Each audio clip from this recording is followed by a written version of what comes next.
Bonjour à tous, moi c'est Lucille, je travaille dans une agence de web marketing et je suis également la maman d'une petite fille de 3 ans.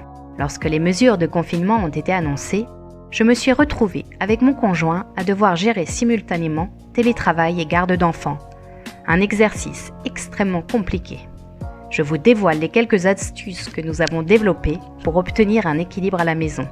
Avant toute chose, il convient d'établir ensemble un emploi du temps réaliste et durable. Il s'agit d'évaluer les besoins de chacun durant la journée.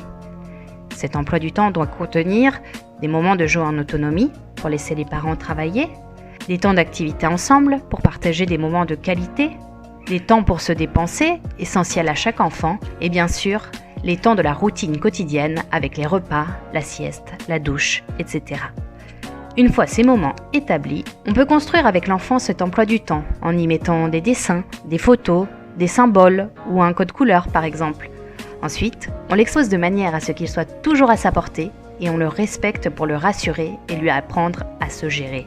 Les temps où l'enfant s'occupe seul sont des temps qui se mettent en place progressivement. On peut s'aider pour ça d'un minuteur de cuisine. Ça permet à l'enfant de comprendre que les adultes ne sont pas disponibles pour lui.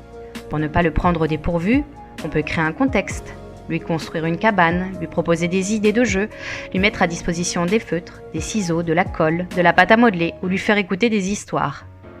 Pour les activités ensemble, de nombreux sites proposent des ressources adaptées à chaque âge. Moi-même, je partage chaque jour en story une petite idée d'activité sur mon compte Instagram Fumétomatique.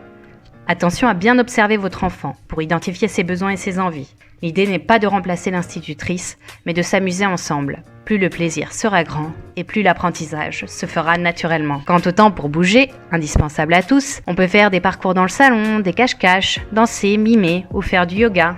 Même les temps de la routine peuvent être présentés de manière ludique et pédagogique. Chez nous, on utilise le chronomètre pour s'habiller le plus rapidement possible. On révise l'anatomie au moment du bain, on compte les couverts quand on met la table et on participe tous aux tâches ménagères. De cette manière, le quotidien devient plus léger et moins stressant. Il faut se dire que même s'il s'agit d'une période difficile, on s'y construit ensemble des souvenirs et que chacun sortira grandi de cette épreuve.